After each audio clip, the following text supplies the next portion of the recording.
जय माता दी दोस्तों, स्वागत है आपका हमारे YouTube चैनल पर।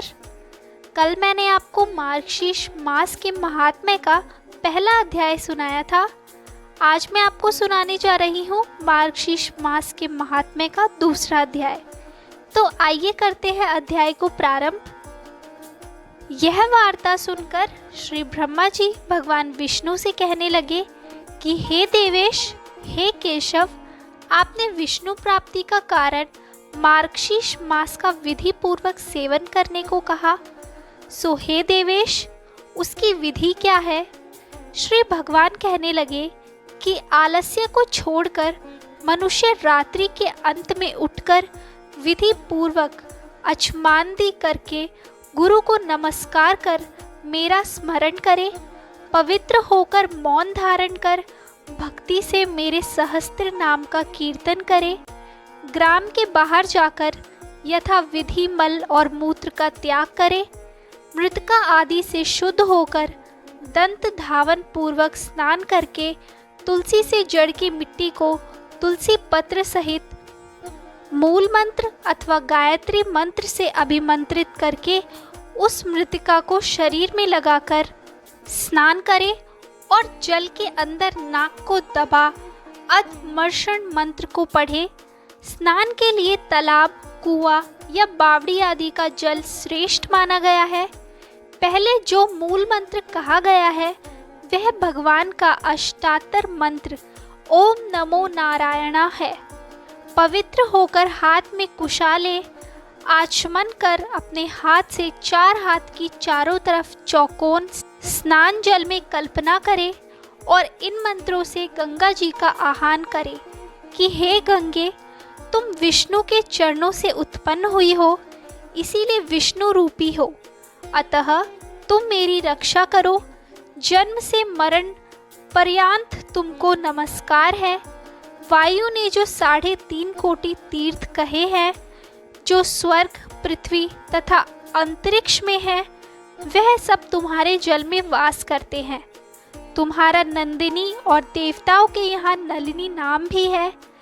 दक्ष पुत्री विहगा यानी कि आकाश गंगा, विश्वंगा यानी कि संसारगामिनी ये नाम योगी लोग कहते हैं। हे जानवी, शांता, शांति प्रदायिनी, इन पवित्र नामों को स्नान के समय सदा पढ़ना चाहिए। इससे त्रिपथगामिनी गंगा सदैव उस स्थान में वास करती है। हाथ जोड़कर ऊपर कहे मंत्रों का 7 बार पाठ करें। सिर में अरंजाल लगाकर फिर 3, 4, 5 अथवा 7 बार स्नान करें और नीचे लिखे मंत्र से अभिमंत्रित करके मिट्टी को शरीर में लगाए। मृतिका का मंत्र है, मृतिके, तुम पर घोड़े चलते हैं, रथ चलते हैं, तुम भगवान विष्णु के चरणों से नापी गई हो, तुम रत्नों को धारण करने वाली हो, अतः मैंने जो पाप किए हैं उनका नाश करो। हे मृतिके, सैकड़ों बाहु वाले श्री कृष्ण ने 12 रूप धारण करके तुमको ऊपर को उठाया है। हे सुविते, तुम सब प्राणियों की उत्पत्ति का स्थान हो, तुमको नमस्कार है। इस प्रकार स्नान कर विधि पूर्वक आचमन करें और जल के किनारे पर खड़े होकर शुक्ल वस्त्र धारण करें। आचमन कर देवता, ऋषि और पितरों का तर्पण करके दूसरी धोती को धारण करके तर्पण की धोती को निचोड़े तथा शुद्ध मृतकों को लेकर अभिमंत्रित करके आलस्य को त्याग कर वैष्णव लौंग ललाट में यथा संख्य उत्थर्व पुनर् तिलक लगावे, ब्राह्मण 12 पुनर् तिलक लगावे और क्षत्रिय 4 पुनर्, वैश्य 2 पुनर्, स्त्री तथा शूद्रों को 1-1 पुनर् धारण करना चाहिए। ब्राह्मण मस्तक, उदर, वक्षस्थल, कंठ, दोनों काख, दोनों भुजा, दोनों कान, पीठ, त्रिक अर्थात रीढ़ में 12 पुनर् लगानी चाहिए। क्षत्रिय को ललाट, हृदय और दोनों भुजाओं में धारण करना चाहिए। वैश्यों को ललाट अथवा हृदय में तथा स्त्री और शूद्रों को केवल ललाट में ही धारण करना चाहिए तथा ललाट में केशव का और उदर में नारायण का ध्यान करना चाहिए। ब्राह्मण वक्षस्थल में माधव का, कंठ में गोविंद का, दक्षिण कोख में विष्णु का, बाहु में मधुसूदन का, कानों के मूल में त्रिविक्रम का, वाम पार्श्व में वामन का, वाम बाहु में श्रीधर का, कान में हषिकेश का, पीठ में पद्मनाभ का, त्रिक में दामोदर का न्यास करे और हाथ धोकर तिलक जल को भगवान वासुदेव का ध्यान कर सिर पर धारण करे। क्षत्रिय ललाट में केशव का, हृदय में माधव का, दोनों भुजाओं में मधुसूदन का स्मरण करे। अब वैश्य का कृत्य सुनिए। ललाट में केशव का, हृदय में माधव का ध्यान करे। स्त्री और शूद्र ललाट में केशव का ध्यान करे।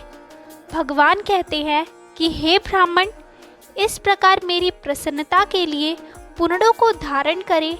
श्याम वर्ण का तिलक शांति देने वाला है, रक्त वर्ण का तिलक वेश्य को करने वाला है, पीत वर्ण का तिलक लक्ष्मी को देने वाला है और श्वेत वर्ण का मोक्ष देने वाला है। इन तिलकों को एकांतवासी होकर महाभाग वाले लोग समस्त लोक के हित में रत रहने वाले धारण करते हैं।